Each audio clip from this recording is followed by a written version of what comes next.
Oh dear, it seems I've been caught. But, your husband is now mine alone. Get it and hurry up with the divorce. I, who had stumbled upon my younger sister, Mariana, and my husband, Steve, in an affair, confronted my sister resolutely despite being shaken. However, my husband was adamant about divorcing and left home with my sister. I decided not to mix personal issues with work, but since the president of the company where I work is my father-in-law, it didn't take long for him to notice something was wrong. When I opened up about everything, he was furious with my husband's actions and planned revenge. Yet, 2 years later, my father-in-law passed away. Enter my ex-husband and sister, smugly arriving for the inheritance, but my father-in-law's revenge plan triggered an unbelievable outcome.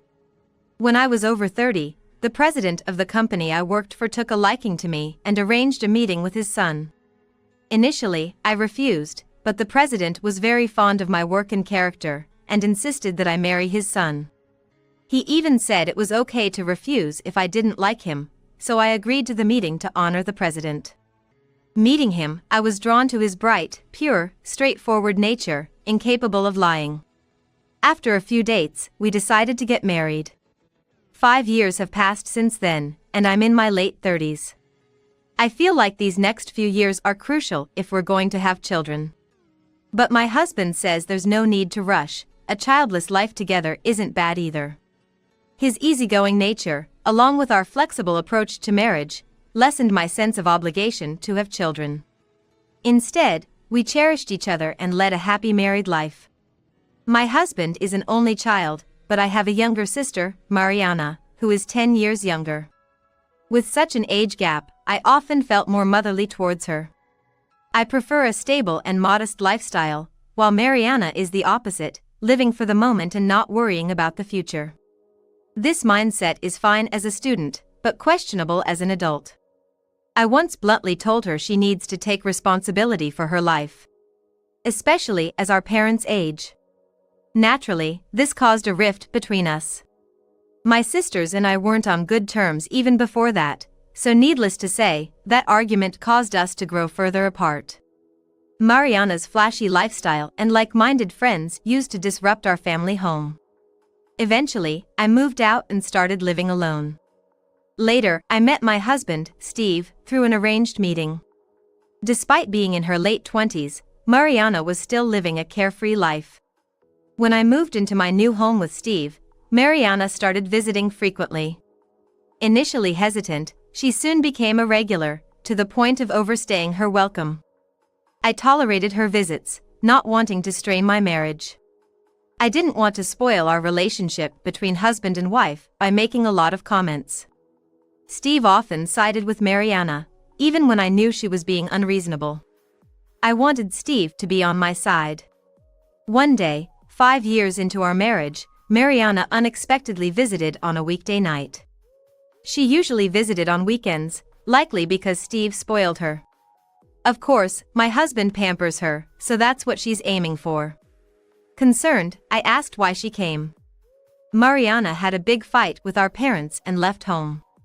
She didn't want to return, claiming they interfered with her life. I intended to support her ambitions, thinking our parents opposed them. But the truth was different. Approaching 30, Mariana still doesn't have a steady job and won't contribute to living expenses. When our parents asked her to at least help around the house since she can't pay, they ended up arguing. They want me to convince Mariana to come back home. They know she won't listen to me, though. Probably, they're hoping my husband Steve could persuade her. When Steve returned, I urged Mariana to go back and talk to our parents. But my sister doesn't want to go home and complains that she wants to stay here for a while. She refused, pleading with Steve instead. It seemed she was more interested in persuading my husband than me. If you say so, Steve, my sister will listen. After all, it's your house, right? You have the say here, don't you? Sure, the house is in Steve's name, but I contribute to the living expenses too. I thought it was unfair to rely solely on Steve's decision. Steve knows I pay part of the bills. I trusted him not to make a decision alone and waited for his response. But my hopes were dashed in an instant. Sure, let's live together. He casually agreed to Mariana moving in. Mariana and Steve seemed to have similar tastes, getting friendlier every time they met, making me feel almost jealous of their closeness. Mariana knew how to charm Steve and keep him in a good mood. I never made Steve angry, but his expression was clearly different when Mariana was around. Mariana quit her part-time job soon after moving in, claiming it was too hard to commute from our house. She said she'd look for something nearby, but there was no sign she was even trying. Instead, she dumped all the housework on me when I got home from my full-time job. You're home all day, so you should handle the housework, right? I'm tired from job hunting. Besides, I'm taking care of Steve, so it's only natural for you, who has more free time, to do the housework. Mariana was like a doting new wife, taking care of Steve. Welcome home, Steve. Shower first or beer? Dinner's not ready yet. My sister has been slow. She knew there was no bathroom cleaned or cold beer ready, yet she said that. Then she'd call me an incompetent wife. Steve didn't help, just laughing at our exchanges. You sisters get along so well. How can anyone think we're getting along when Mariana is clearly dissing me? How do you think we're good friends? I was boiling inside. But I didn't lash out at Steve or Mariana because I didn't want to ruin my marriage. I still had some faith in Steve, thinking he just wanted to be on Mariana's side because he felt sorry for her. Then, my father-in-law fell ill and was hospitalized. As a manager, I was informed, so there were quite a few employees visiting him. The hospital provided complete nursing, so there was no need for family to be constantly there.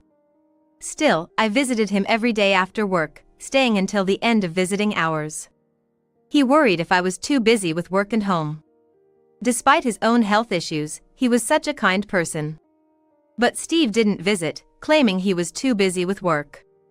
I tried to get him to see his father, but he wouldn't listen, too busy with various commitments. One of which was going out with Mariana. I begged him to stop by, even for a little while, but it was no use. If you're so concerned, you take care of Dad. As if I wasn't already. Feeling guilty for not getting Steve to visit, I spent even more time taking care of my father-in-law. This meant Steve and Mariana spent more time alone at home. They grew closer while I was away. Even when I was home, they were always together, acting like a couple or newlyweds, especially when Steve took Mariana to the new mall. And yet, I couldn't ask Steve to stop being so close with Mariana. Not only was she staying with us, but Steve was also covering her share of the living expenses. I once offered to bear the cost, but since it was Steve who allowed it, he's the one paying. However, I couldn't speak up against him because I'm adding to his burden. This went on for about 3 months until one day. I was so busy that I forgot some important documents at home for a meeting. Planning to use my lunch break to go back home and fetch them, I left work. But as luck would have it, I was swamped and couldn't leave until later. While I did tell my staff to take their full hour for lunch, I took a late break and went home. There, I stumbled upon a shocking scene. I expected Mariana to be home alone on a weekday afternoon. But there was Steve on the living room sofa, in the midst of an affair with Mariana. Too engrossed to notice my return. My heart raced and hands trembled with shock. But I knew I needed evidence, so I took photos with my phone. When they changed positions, Mariana noticed me. She provocatively urged Steve on, not caring that I was watching. Steve, seeing me reflected in the window, looked guilty. His desire seemed to have vanished, but Mariana was undeterred, suggesting they continue to spite me. Steve's mine now. You're so clueless for not noticing anything these past 3 months. If you loved him, you would have noticed, right? Mariana mocked me, implying my ignorance meant I didn't love Steve. How could I not notice? If it weren't for you moving in, I would have spoken up to my husband. I blamed Mariana, believing if she left, Steve would come back to his senses. I wanted to lash out more. But my inherent earnestness prevented it. It wasn't just one person's fault in an affair. Even if Mariana seduced him, Steve chose to respond. Knowing this, I still targeted only Mariana. You've always been the same. You take what you want, regardless of who you hurt. How many people have you upset? I was probably at the top of that list. Mariana always got what she wanted, while I hesitated and thought things through. Only to find she had already taken them. I don't know how she came up with the money, but I'm sure she begged the older boyfriend she was dating at the time. That's the case even now. She approached Steve, not because we were close, but because he was the son of a wealthy company president. She laughed off my anger, calling me foolish for being outsmarted. Steve then spoke up for the first time. You're also unaware of how you belittle and look down on people. Do you even realize it? He confessed being with me was painful. And Mariana was his escape. He thought I was perfect and unforgiving. A cold, machine-like person. Even though my husband is the next company president, my father-in-law always relies on me. He resented my presence, as his father always relied on me, making him feel redundant. I was astonished Steve felt this way. I'm divorcing you. It's suffocating being with you. He said he would leave with Mariana. If you do that, I'll sue both of you for alimony. Absolutely not. Why should we pay you anything? Steve agreed with Mariana, threatening to cut ties with his father and quit the company if I demanded alimony. If Steve, the future company president, leaves the business, it won't survive. Even now, there are board members grumbling about what the next president is doing. You can't do it, can you? You feel too much gratitude towards my father, the current president, to put him in a difficult position. Steve was right. I owe my current position to my father-in-law, the company's president. Plus, if he learns about this, it might worsen his illness. The emotional shock would be too much. I understood more than anyone that this wasn't the time to be assertive. Mariana walked past me, smirking, while I stood there unable to respond. Steve passed by in silence, and I heard the front door close behind them. They left hand in hand. I couldn't bring myself to tell my father-in-law about Steve and Mariana, so I pretended as if nothing had happened. I knew he would find out eventually, but I decided to keep it hidden at least until he was discharged from the hospital. A few days later, Steve sent me divorce papers, with a hastily scribbled note of a lawyer's contact information. Not contacting felt like a form of resistance. I thought about discussing it with my father-in-law after his discharge, but after calming down, I realized I didn't miss Steve as much as I thought. My only concern was repaying the kindness shown by my father-in-law. I didn't want to cause him any more trouble.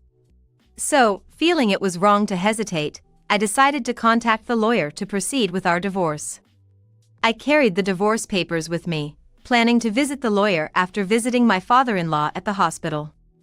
I tried to act normal, but he noticed my lack of spirit and asked if something was wrong. I denied it, but he saw through my pretense.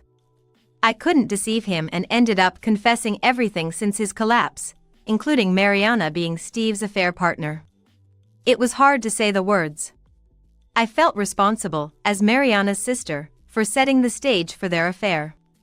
If I hadn't married Steve, none of this would have happened, and my father-in-law wouldn't be saddened. But he insisted it wasn't my fault. He said cheaters will cheat regardless of their partner, and they repeat their actions even when blamed. Moreover, an affair with one's wife's sister is unforgivable. He was so appalled by my husband's pathos that he doesn't even feel like getting angry at me, asking why he doesn't try to confront his jealousy that he's being neglected by something else. Already fed up, he was ready to cut ties with Steve. That's when I learned about Steve's past misdeeds, putting his position as future president in jeopardy. My father-in-law urged me to demand alimony and proceed with the divorce. But I shared my concern. If I demanded alimony, Steve threatened to cut ties with his father and quit the company. Cut ties with me? Leave the company? I'd rather declare it myself. He mentioned cut ties with Steve, but I knew it's not easy to sever family ties. No matter what the reason, it must take a lot of determination to cut ties with your family. If it were, I'd have cut ties with Mariana.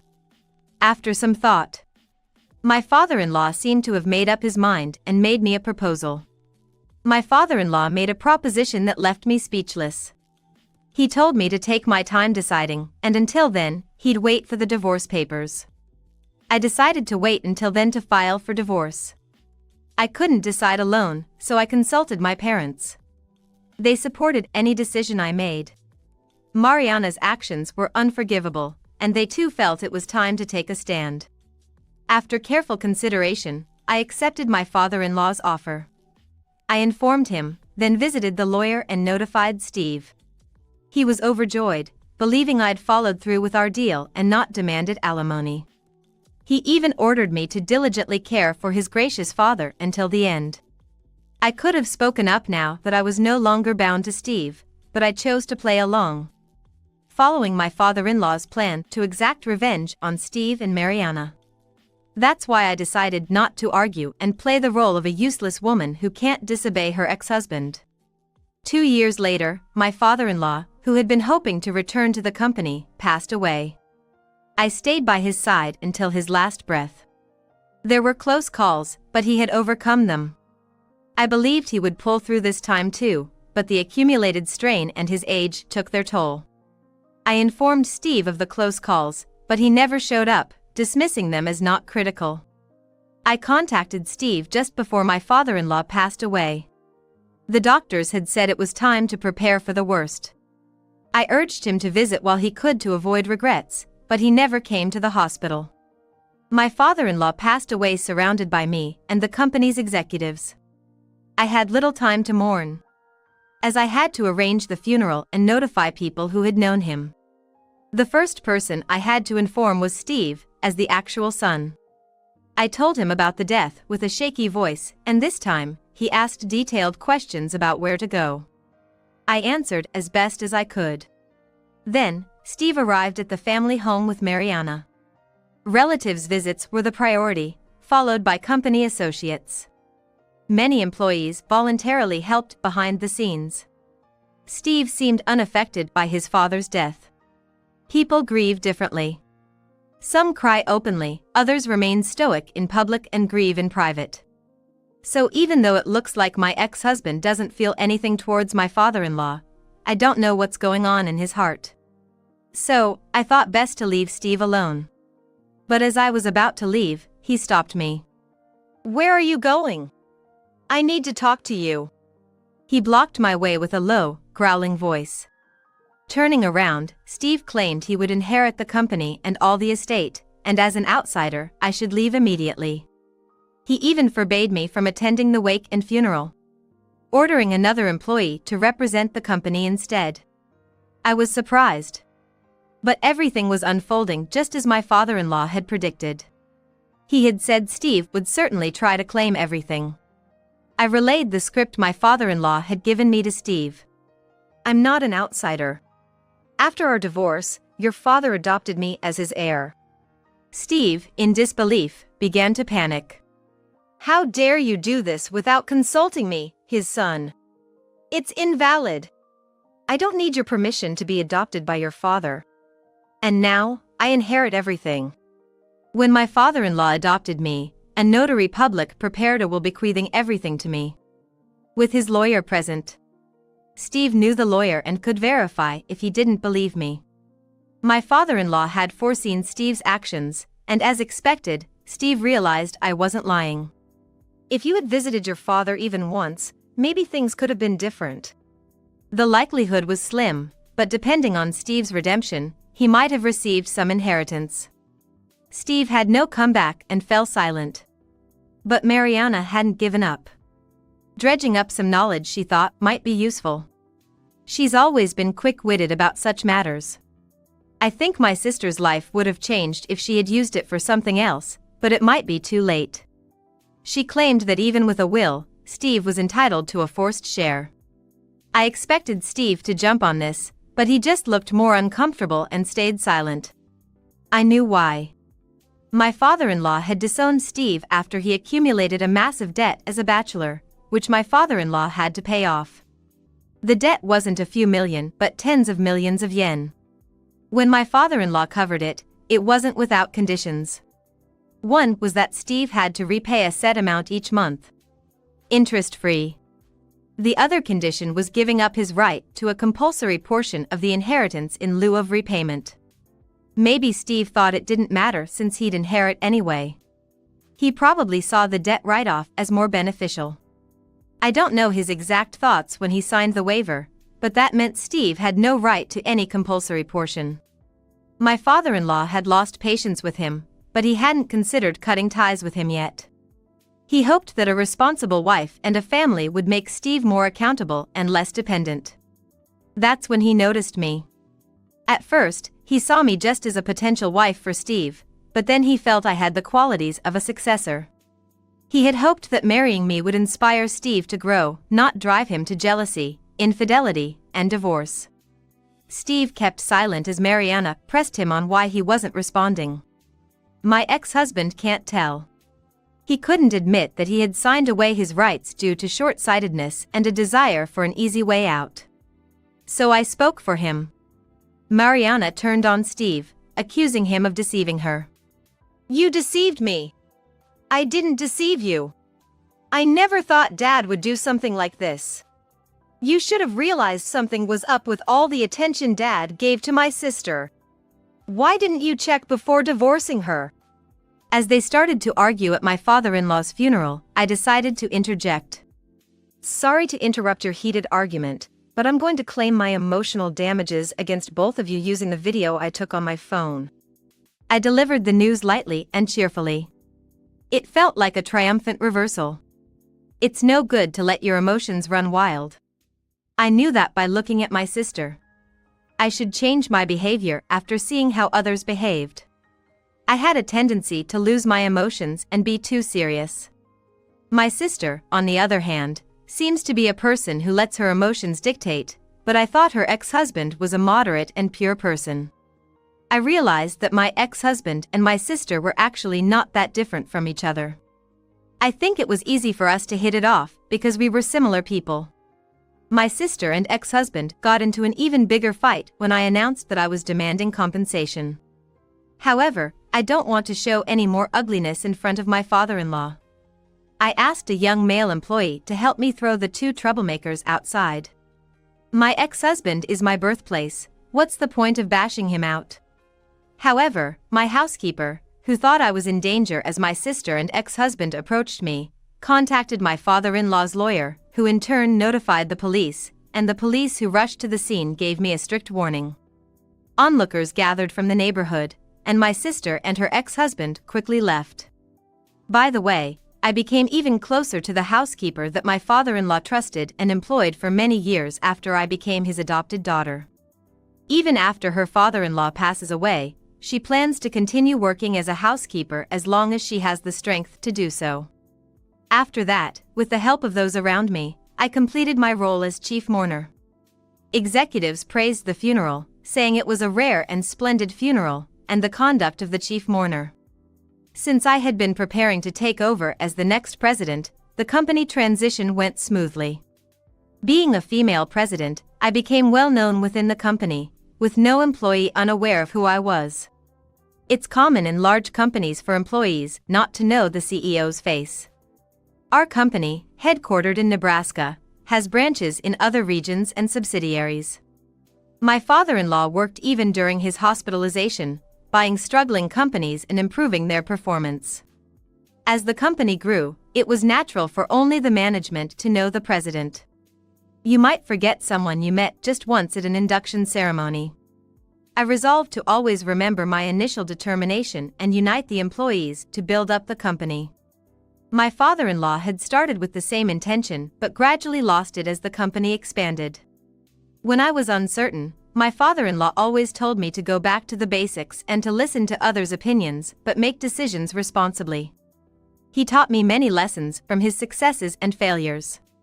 Based on these, the first thing I did as president was to reorganize the staff.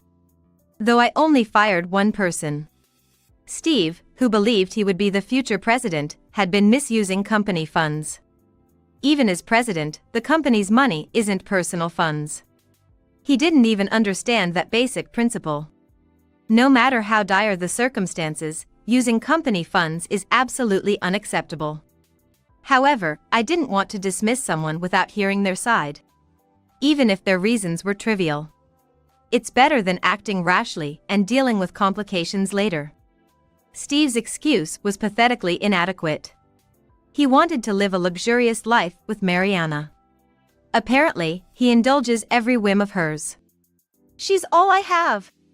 What am I supposed to do if she leaves me? What's wrong with using the money for that? He didn't even see the embezzlement as wrong, so I fired him without any sympathy. After that, Steve and Mariana had to work tirelessly every day to pay back what they embezzled and the damages to me. Mariana, who had always been carefree, was now doing grimy manual labor at 30. Initially, she complained about her nails and getting tanned, but now she's too exhausted to complain under her strict boss.